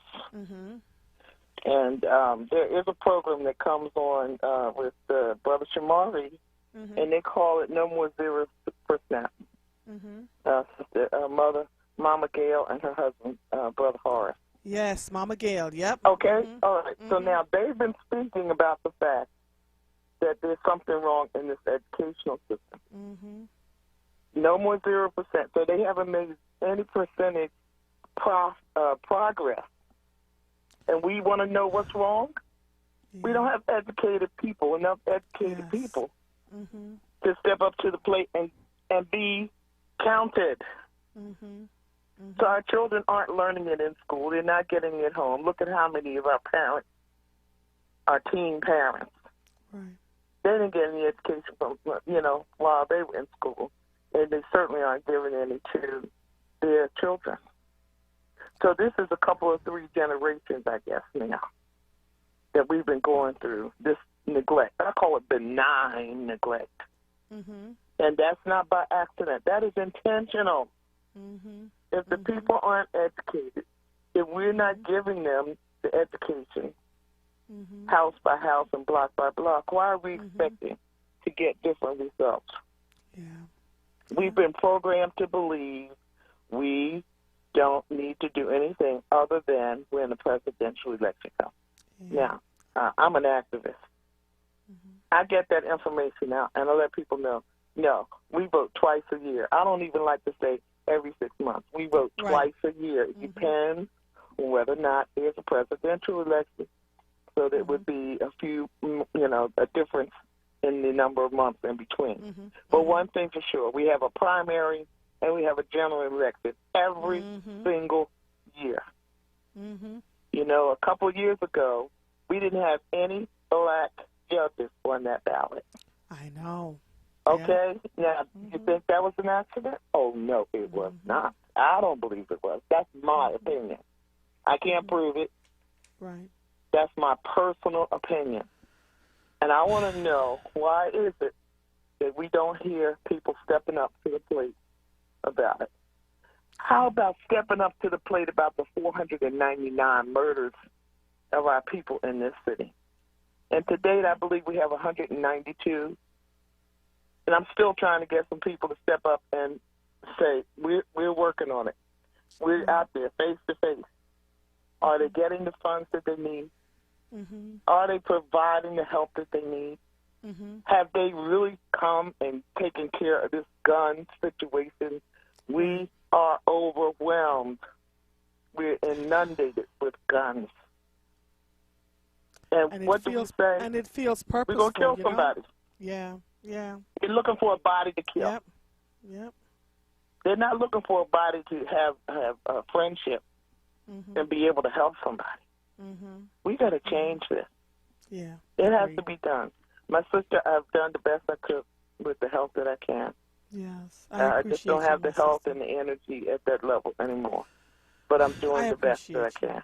We appreciate you, and the goal here is to get more people to step up to the plate, as those of us who have been around forever are waning, that this doesn't die with us, okay? So thank you so much, Elsie. I appreciate you. You're welcome. And all right, have a great one here. You too. All right, bye-bye. Bye. Lynn from Darby, how are you? Hi, Andrea. Hi, how you doing?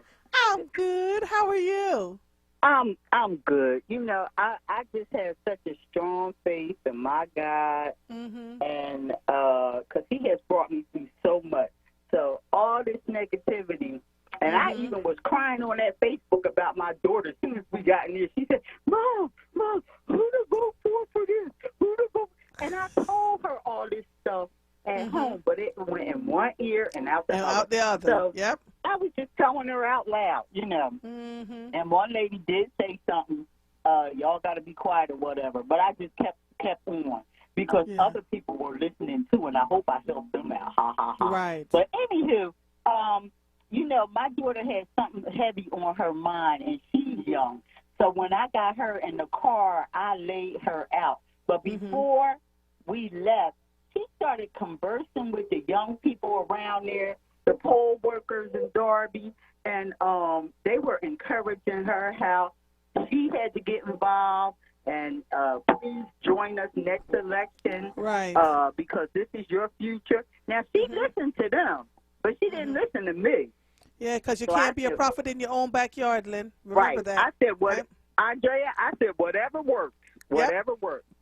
When I was raising my son, I had a village around them. There were certain people's homes that I would allow them to go to. Not a whole lot, but that village would let me know what was going on with them. They would tell the village what was going on before they would tell me sometimes, and I didn't take offense to it. I just, they would say, all right, did you know this is happening?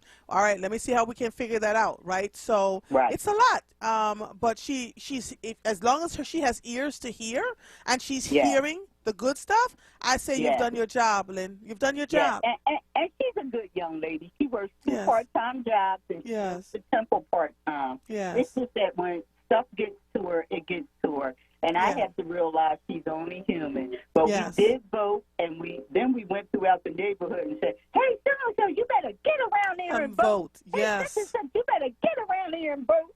So I'm praying, and I'm hoping for the best. But I must admit, there's a lot more young people in Darby that are running for council world. And another thing, Andre, this is what I want to tell you. We just have a soccer team dedicated in Darby. So I'm anxious to get the children involved in that, get different teams, and get the kids off the street and involved in soccer. Yes. Isn't that nice? And I'll call you for our first game. All right, will do. All right, Okay, thank you, my sister. Always a pleasure. All right? All right, bye-bye. All right, bye-bye. Derek, how are you, my brother? Love, peace, blessing, and prosperity, sister mother. Thank you. I love how you all call me mother. It just stuck. I love that name. I have a baby sister, and a lot of us call her mama, too, and she's the baby sister. Oh. I like to say something, so because I don't want the community to feel discouraged if it doesn't go the way how we would like for it to. And for all those hard workers out there, I went out and voted. I was the first one there today where I voted at. Congratulations. But I don't want Thank you. Well, you're welcome. I mean, it's my duty. I know. And so, the prophet, Jesus said, a prophet is revered everywhere except for in his hometown. So we don't always get the credit where we're at in our communities or in our home, but the work still gets done. And that's why it's not just upon us to see or take the responsibility, though it's all up to us. So if somebody else out there is doing that work, that's good. That means that that's more people that others have a chance to hear besides us. And if they get it, they'll come back and tell us, you said that all the time. And they'll begin to listen a little bit more intently because you were telling them the same thing the whole way. The other thing I want to comment on is that, Sister Mother, I'm just so discouraged about the attitude that people have when it comes to prison reform, justice reform. And we're putting up some good efforts and things like that, but honestly, can we really address the situation when the Constitution itself is part of the problem, the 13th Amendment? I mean, we're winning battles, but we're not going to win the war as long as the 13th Amendment says accept. Yes. And so that's why it was important for me to get out there and vote. And I know that it's a catchy phrase that people have been saying. Get out there like your life depends upon it. Yep. Yes, that's really catchy. But in my area, in other areas, it's not like it was when I was coming up in the 60s and in the 70s, where people were active. It wasn't just words. Because if my life depended on it, it sure wasn't hardly nobody around here letting me know my life depended upon it. So I don't want us to get discouraged. It's just that we got so much work to do. That's all. Yes. We do. Thank you so much, Derek. Are you aware that the Constitution in the United States, the federal Constitution, is the oldest one in the world? It has not changed. And so they've made amendments to it, but we need to do some serious work because these folks are, Lord, the squeaky wheel gets the oil. So let's see what happens here. But you're absolutely right. Thank you, my brother, for calling in, okay? All right, bye-bye. Woody, how you doing? Well, I guess I'm doing fine now that I've finally gotten you. It gets to be a little difficult at times, but I do keep trying. Tyrone said he's my number one over here, so you're just going to have to sit and wait somewhere else. Well, Tyrone knows better than that, so I'm going to have to talk with him next time and straighten him out. But he knows better. So, listen, I just wanted to say that in my neighborhood, there were more white people in the voting station than there were blacks, meaning gentrification is changing everything, and sometimes it's not so fair. Well, I say most of the time it's not so fair. It starts out with the issue, and I said it many times, if you go into a voting booth and you can't read, then who are you going to vote for? You see? So you have to register to vote first, and he said, go vote, but if you're not registered, can you vote? You see, these are things that are all going against you, particularly slow readers or non-readers. They've got so many questions now that these questions need to be ironed out before they're put in the voting booth at the last second, and somebody's supposed to read them and then say yay or nay. Right. We need to be educated about what is happening. But until you understand that this city, particularly Philadelphia, bunch of the schools are 0% in reading proficiency. I keep saying our problem lies in how we educate the children of former chattel slaves living in America today. That is not being done properly. As you just described the Constitution of the United States and how old it is. Well, part of that Constitution says that you're not supposed to teach the children of slaves, the slave to read. You're not supposed to teach that slave to read. It was against the law. So with that being against the law, you now have an issue here.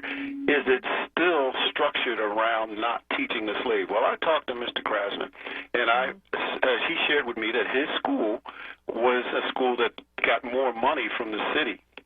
So he got a better education than I did in the inner city schools because they got much less money. Well, it's not all about just money, but they put the focus on the dollars and the cents because that's politics. But the spirit of reading, writing, and teaching is something that all other cultures got the proper way except us. Now, again, like I said, you're an immigrant. You were able to get to learn to read and learn that how important it is. But there's 25% of all Philadelphians can't read. Then you tell me, is that voter suppression? I say it is. Yeah. You know, Woody, Lord.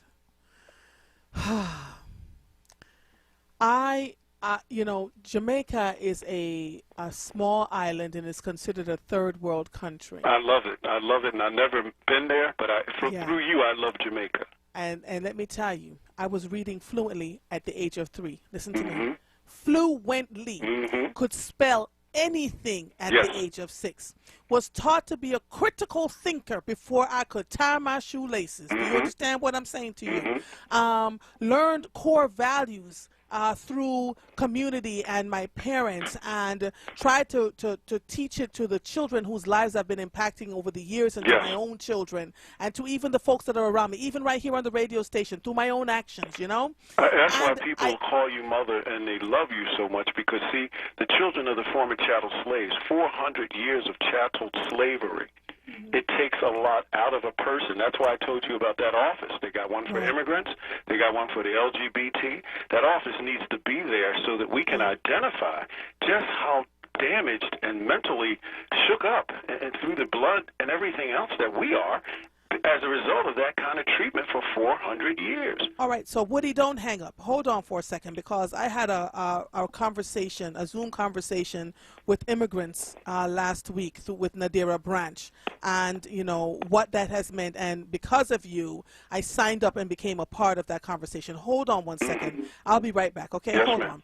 You are listening to The Source, 96.1 FM, 900 AM, streaming live on WURDradio.com. Follow us on all social media platforms at onWURD. 215-634-8065 is the number to call in.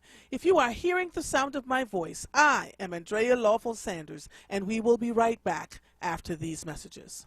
Does your pre-K to 12 student need reliable internet for digital learning? The city's PHL Connected program can help by offering free internet to eligible families. To find out if you qualify, dial 211. For language services, press 8. Learn more at phila.gov/PHL Connected.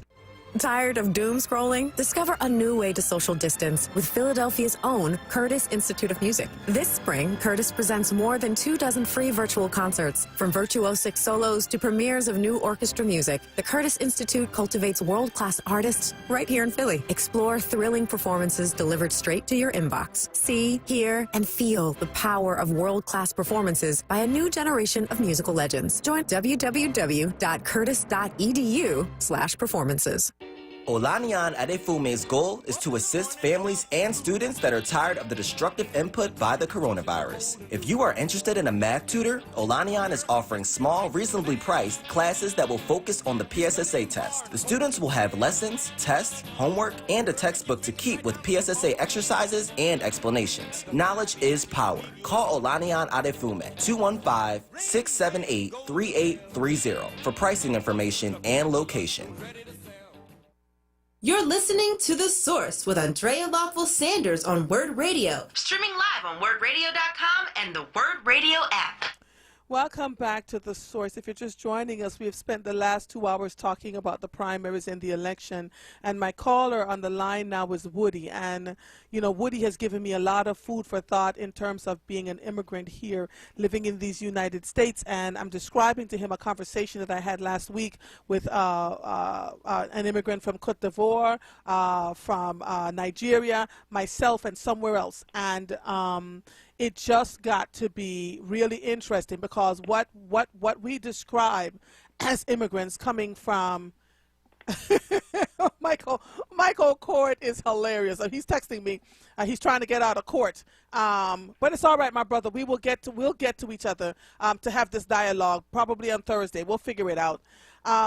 Woody, what I described just now when I said I was reading fluently at 3 and could spell anything at 6, what did not make me special. It was what was expected. Yes.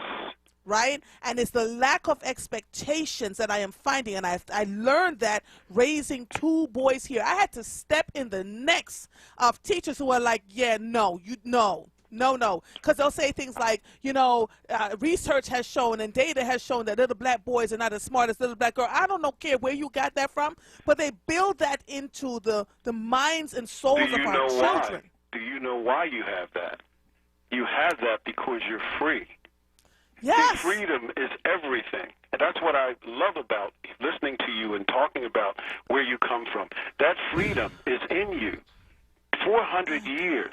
That's epigenetics, 400 years into the blood of people today. Nobody wants to study that. I'm going to make sure that if Larry Krasner wins or loses, that I would love to talk with him about that office that I think is so necessary in City Hall. And since he understands what happened, let's see whether or not he would help out. That's what I would like to see. Would he help out with such an office that would try to bring attention to the ignorance that so many people are walking around with? Notice, uneducated doesn't make you a person who is not intelligent. These are intelligent people that have been genetically and mentally off balance because of 400 years of the chattel slavery. Nobody wants to face that. On purpose. This is on purpose, Woody. Yes, it's on purpose, but see, the purpose was they built a country and never got anything for it because they were chattel. When you talk about reparations, you can't get reparations, really, because guess who they gave it to? Your master. He got the reparations. But Woody, there's lots and lots and lots of evidence that show black people who worked around all of that and built massive wealth and were destroyed because they built a lot of them, and the Wall Street, the Black Wall Street is proof of that. Many other groups are proof of that. The point, the Tuskegee Airmen, they're proof of that. I interviewed them in a wonderful interview. I'd love to share that with you. I might even send it to you so you can hear it for yourself. That was wonderful. We shall overcome. There are many strong people in every group. But the masses, like I said, the masses is who we have to really worry about, because when they're damaged, it's going to take the stronger ones to pull them up. But the strong can only do so much. Like you're the strong. You're doing everything you can, but you're doing it because you know what freedom really is. Those who don't know what freedom really is, they're the ones that are truly challenged, and that's the masses. And it's hard. So on a day like today, when we have a district attorney's race that is super important, right? On a day like today, when we have black judicial candidates and folks are still trying to find out, you know, people are still calling and saying they didn't know today was a primary day. They don't know about the ballot questions. On a day like today, where our lives, decisions could be hinged upon people voting or not, I don't know. Don't be discouraged, sweetheart. It's the process here. And once you understand it's the process here, there are many people that are white, Asian, Indian. Helen Gim's office, they you call them, they're there. You know, I've made other calls to the councilman's office, and due to COVID, this, that, and the other. I mean, whatever office is open, but that office is open when I call. Right. You get a response. So I'm like, wow, this is deep. It's a good thing. Whether you're black, white, Asian, Indian, it doesn't matter to me. Human beings are human beings all over this world. It's just this country called America that decided that you were less than human, that you were only 3/5 of a human being, that you were property. See, all of that is very damaging. 400 years of that. Yeah. It's horrible. Which is why I don't understand people who have made it outside of the poverty and turned their nostrils down. The elitism. That's an illusion too, because see, once you get a white male supremacist education and you get these degrees, in many cases, some of those people have white male supremacist ideology, even though they're black. So the system is set up so that if you don't understand how to love, LOVE, meaning your human family, you won't understand what it means to be a human being, the highest form of life on earth. How could you do that for 400 years to fellow human beings? That's what this country did that you're talking about, that Constitution that was written. It has to be amended many more ways and many more shapes and sizes, but it's going to have to come through something like that office. I'm not African American. I am the children of former chattel slaves living in America today. That office needs to be dealt with, just like the LGBT and all the other offices they put in City Hall. It needs to be dealt with so that people can learn how to read, write, spell, and count. When the office comes, what do you expect to come out of that office? Because quite everything frankly, that you're talking about. But people should learn how to read in schools. We should be holding schools accountable. They're not going to do that part of the process.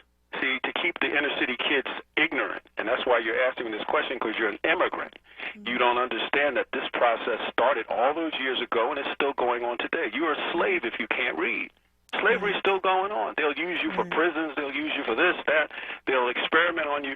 You can't read forms. You don't know what to sign or what not to sign. What you're signing for, yes. So that's the point. You're still a slave if you don't have the proper education. That's why they did the inner city schools this way.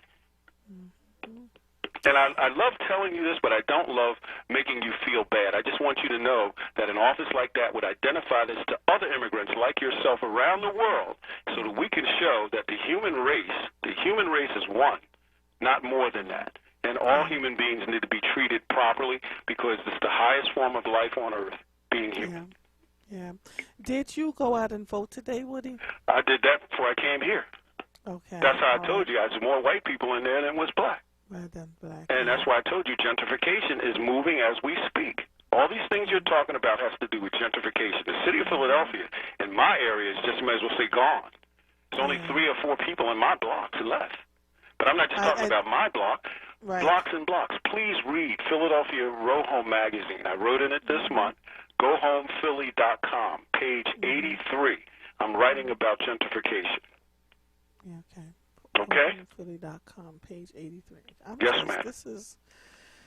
All right, Woody. Well, all right, sweetheart. Don't stop breathing like that now. Take a deep breath because all the people that understand what I'm saying, we got work to do. We don't have time to be sobbing. Yes. Whether he wins or loses, let's see what Larry's going to do after this, whether he wins or loses. We'll see. Okay. All right. Thank you, my brother. All right. Always a pleasure. Thank you Always so a wonderful much. pleasure, and you know who loves you. Bye-bye. Bye-bye, Woody. Bye-bye. I sometimes it's hard for me to wrap my head around what's going on in this city and in this country as it applies to black and brown people, specifically black people. When I walk into certain places and I see the slightest thing sets somebody off, the anger, the displeasure, the, who you think you're talking to kind of thing. There's like this massive weight on people's shoulders that they carry around. I look at our elected officials and who are supposed to know better and be better and do better, and far too often, yes, there's a group of them that are in the cachet of them that are doing what's right and working their behinds off and doing what needs to happen, but far too many are behaving just like the average citizen, which is instead of stepping up at a higher plane and saying, I am a leader now, and so I need to serve and to give my people what they need. They're on, do you know who I am? And I need to have this and I need to have that. And we compromise ourselves. It is very difficult, very, very difficult. And people live as representatives of themselves because they can't be who they want to be because it's not a part of the quote-unquote societal norms that are out here. I appreciate the WURD listeners. You all don't understand. As much as I think I am giving you good information every day, and I put the work in to do it. As much as Michael is amazing, my technical producer, amazing. Like, he knows. He'll look at my, sometimes he'll look at my face and go, all right, Andre, I know what you're thinking. Or I'll send him a text, you know, they step in the gap. We are team. We are a team. And so if I can know that with Brianna and Michael, and understanding that WURD radio is not about Andrea, but about the teamwork, why is this so difficult for anybody else who was in leadership to fully grasp that and to understand that our voices are important so that the listeners can get what they need? Why is it so hard to listen to the folks even if we don't agree with them? Why do we walk around with our egos on our backs and our shoulder blades? Why aren't we getting the help? You know, as Woody says, the epigenetics, you know, the 400 years of epigenetics. I have had years and years and years and years, decades and decades of warrior-like mentality growing up. And so for me, I'm looking at this and I have to teach myself to be patient. I have to teach myself to listen, to learn, to try to understand instead of being understood. And that is what's gotten me to where I am today, where I can have these kinds of conversations. Am I disappointed that more people have not come out to vote today for the elections and for the primaries, and that it may dictate what happens to your life? Yes. But I am not giving up hope. We have work to do. We have until 8 o'clock tonight. If you know someone who has not voted, take them to the polls. Let them know what the ballot questions are. Make them understand that the question number 1 and 2 is trying to take away the rights of the governor. Question 3 is about, you know, making sure they have equal rights as someone of color, someone black. You know, just to, and the questions, I read the questions, and, you know, and they are convoluted. So you want people who know. If you don't know who to vote for, and if you have any questions, text somebody and ask them. Let Google be your friend. Google Larry Krasner. Google Carlos Vega. Google Rebecca Reinhardt, who is the city controller. Google, listen, even if you feel like stuff isn't going the way you want to, go run for city commissioner so you can decide what to do with the elections, if that's what you want to do. But stand up and do something. Do something. I'm going to go wash my car. My husband laughs because he says, you're always washing your car by hand. But washing my car gives me time to think. I am doing something physical. It is something that I can appreciate when it's done. And yes, I could go down the street and have someone do it for me, but I appreciate it more when I wash it on my own. I am going to go back to the polling stations once I'm done doing that, and I am going to encourage more people to come out and vote. Step up, people. Step up, y'all. We may have some disappointing results tomorrow if we don't show up, or we may not. I don't know. But there are judicial candidates out there: Sierra Street, Lori Dumas, Tamika Lane, Tamika Washington, Judge Moore, Mr. Lambert. Like, all these folks, go look. I just put it on my Facebook page about where to find where all the judges are running. Go see who these people are. Look them up the best way you know how at this late stage. But for the love of God, go vote. Coming up next is Evening Words with Nick Taliaferro. I am Andrea Lawful Sanders. I'll see you when I see you. Goodbye.